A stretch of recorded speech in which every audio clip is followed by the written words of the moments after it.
வந்து சிலோனுக்கு கொண்டு போறதுக்கு கஷ்டப்பட்டு கல்லையும் மண்ணையும் சுமக்க வச்சான்னு தெரியல. ஏர்போர்ட்ஸை வந்து யூஸ் பண்ணி எல்லாத்தையும் கொண்டு அங்க வந்து போட்டுக்கலாம் இல்லையா? இதை கேட்டா நீங்க ஆன்டி நேஷனல். சமூக மாற்றத்துக்கு பயன்படாத கல்வி கல்வியே அல்ல. இந்த ஒரு நிலைமையை, இந்த ஒரு மைண்ட் செட்டை உருவாக்குற கல்வியை அதுல அவன் சொல்றான். நமக்கு எல்லாமே தெரியும். நம்ம forefathers were having, they knew வைமானிக Sastra, விமானத்தை உருவாக்குறவனுக்கு தெரியும். அவனுக்கு வந்து டிரான்ஸ்பிளான்டேஷன் தெரியும். அவனுக்கு வந்து ரிமோட் சென்சிங் தெரியும். அவனுக்கு லேசர் வெப்பன்ஸ் தெரியும். அப்படியே ராமன் கோதண்டத்தோட போறான். நமக்கு புரியல. ராமராஜ்யத்துல அவ்வளவு இந்த புஷ்பக விமானம், ராமன் அயோத்திக்கு போறதுக்கு புஷ்ப விமானம் வருது.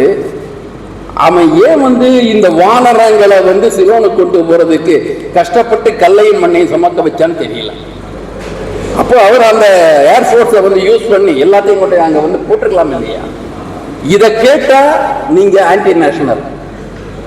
கொஞ்சம் பேருடைய மனம் புண்படும். அவங்க ரொம்ப சென்சிட்டிவா இருக்காங்க, சாஃப்டா இருக்காங்க, புண்படும். நமக்கு புண்படாதா? நம்ம அறிவை கேட்டா ஒரு பகுதியில் உள்ள மக்களை வானரங்கள்னு சொல்றான், நமக்கு புண்படாது? எங்க போச்சு அந்த வானரங்களின் அடிவருடிகள்? என்னானார்கள்? பின்னோடிகள் என்னானார்கள்? அப்ப இங்க இருக்கிறவனுக்கு வாளுள்ள குரங்கு, பேசுகின்ற குரங்கு, அடுத்தவனுக்கு அடிமையாக இருக்க மட்டுமே தெரிந்த குரங்கு அப்படின்னு. அதனால ஒரு ராஜீவ்காந்தி சொன்னார், இங்க வந்து பேசுறதுல சொன்னார், நான் வந்து ராமன் மாதிரி, நீங்கெல்லாம் வானரங்கள் மாதிரி எனக்கு துணையா இருக்கீங்க, நம்ம நினைச்சா வந்து இலங்கையில் தமிழர்கள் உதவ முடியும்னு சொல்லிட்டு போனார் தானே. ஜனநாயகம் என்பது எந்த பிரிவு மக்களையும் சம மக்களாக பார்க்க வேண்டுமே தவிர ஒருவனை ஆண்டவனாகவும் அடுத்தவனை அனுமாராகவும் பார்ப்பது சமத்துவம் கிடையாது. இந்த கல்வி எதை நோக்கி செல்லுகின்றது? நிரந்தரமான சமூக வேறுபாடுகளை கொண்டது. அதுலயும் சொல்றாங்க, ரொம்ப அழுத்தமா சொல்றாங்க, நீங்க தாய்மொழி கல்வியை படிங்க, தாய்மொழியோடு நின்றாதீங்க, நிறைய மொழிகளை கத்துங்க. ஆனால் இங்க இருக்கிற ஸ்பெஷல் இன்ஸ்டிடியூட்னு சொல்ற அத்தனையும் எங்க பண்ண போகுது? இவன் சொல்ற இந்தியன் நாலேஜ் சிஸ்டம் சொல்ல போறது கிடையாது. ஃபாரின் யூனிவர்சிட்டி இதை வந்து சொல்ல போறது கிடையாது. அங்க இங்கிலீஷ் மீடியம், இங்க மாடர்ன் சயின்ஸ், மாடர்ன் டெக்னாலஜி அங்க சொல்லுவாங்க. இவன் பிள்ளையெல்லாம் அங்க போய் படிச்சுட்டு போயிடுவான். நம்ம பிள்ளை தமிழை படிச்சு திண்ண பள்ளிக்கூட கல்வியோடு நின்றுன்னு பாக்குறாங்க. பொது கல்வி என்பது பொது மக்களை உயர் இடத்தில் உள்ளவர்களுக்கு சமமாக வைப்பதற்கு உதவ வேண்டுமே தவிர நிரந்தரமாக பொதுமக்களை உடைக்கும் பிரிவினரின் குழந்தைகளை பின்தங்கிய நிலைமையில் நிரந்தரப்படுத்துவது என்பது பொது கல்வி அல்ல. கல்வி ஒரு கல்விதான். அந்த கல்வி பொதுமக்கள் அனைவருக்கும் கிடைக்க வேண்டும் என்ற நோக்கமே தவிர வலிமையுடையவனுக்கு ஒரு கல்வி, இங்கே விவசாயம் பிள்ளைக்கு வேறு கல்வி என்பதாக இருக்க முடியாது. ஆகவே தோழர்களே, நாம் இந்த தேசிய கல்விக் கொள்கையை பற்றி விவாதிக்கின்ற பொழுது இதை எதிர்வினை என்பது மட்டுமல்ல, அடிப்படையை நாம் இப்பொழுது புதிதாக கேள்விகளை எழுப்ப வேண்டி இருக்கிறது. நமது கேள்வி இந்தியாவின் பன்முகத்தன்மைக்கு ஊறு செய்யாத கல்விக் கொள்கை. We need decentralization.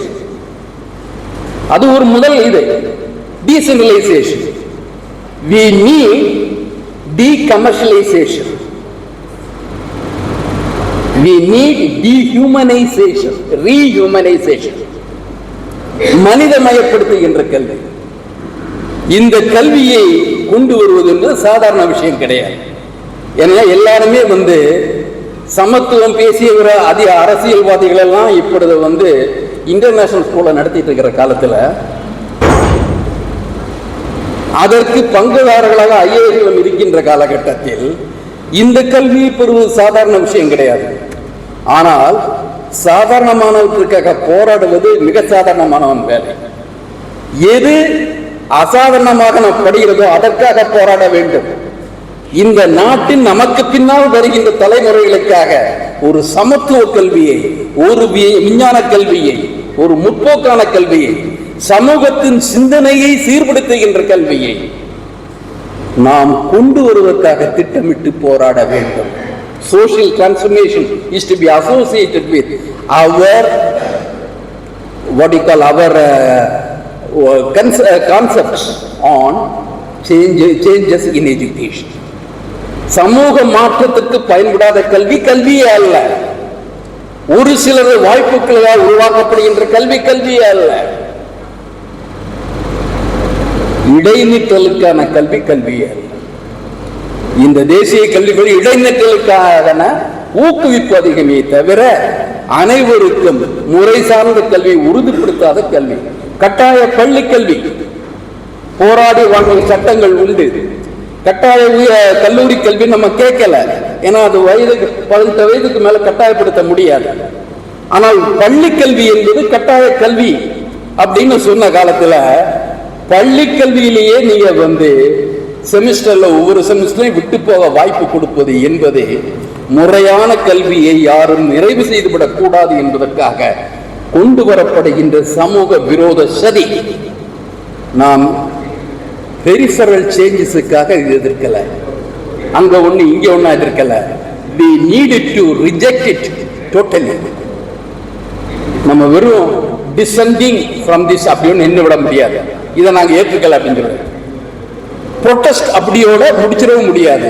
எதிர்ப்பை காட்டிட்டோம், ஓடிகான்னு சொல்லிட்டோம், ஏற்க மாட்டோம்னு சொல்லிட்டோம் அப்படின்னு. ரெசிஸ்ட் அப்படின்னு வரணும், தடுப்புன்னு வரணும். ரெசிஸ்டன்ஸ் வந்தா தான் விடியல் வரும். ரெசிஸ்டன்ஸுக்கு மனதளவிலேயும் அமைப்பு அளவிலேயும் நமக்கு ஒரு உறுதி தேவை, தெளிவு தேவை. அத்தகைய உறுதியும் தெளிவையும் பெறுவதற்கு இத்தகைய கூடல்கள் நமக்கு தேவைப்படுகின்றன. நீங்க பண்றதுக்கு கொஞ்சம் மறுபடியும் ரெஃப்ரெஷ் பண்ணீங்க. நாம ஒரு எதிர்காலத்துக்காக தற்காலிக நலன்களை புறக்கணிக்க தயாராக இருக்கின்றோம். நம்ம எக்கனாமிக் டிமாண்ட்ஸ் மட்டுமே வச்சுக்கிட்டு ஒரு சோசியல் சேஞ்சஸை பற்றி பேச முடியுமா?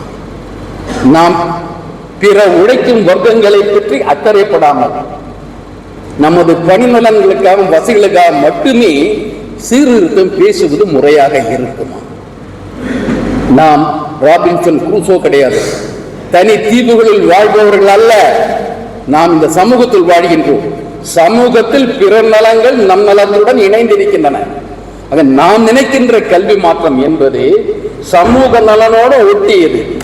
அந்த அடிப்படையில் நாம் சிந்திக்க வேண்டும், செயல்பட வேண்டும். குறிப்பாக சிவகுமார் சொன்னாரு, நம்ம வயதானவர்கள் நம்ம பேசிட்டு என்ன பிரயோஜனம், அடுத்த தலைமுறைக்கு கொஞ்சம் உந்துதல் வேண்டாமா? அந்த transmitting of this feeling is left to you. நீங்கள் அடுத்த தலைமுறைக்கு அவர்கள் நலன்களை பற்றி சொல்ல வேண்டிய அவசியம் இருக்கிறது. அதற்கான உந்துதலாக இந்த வாய்ப்பினை நீங்கள் பயன்படுத்துவீர்கள் நம்புகின்றேன். நன்றி, வணக்கம். சப்ஸ்கிரைப் பண்ணுங்க, லைக் பண்ணுங்க, ஷேர் பண்ணுங்க.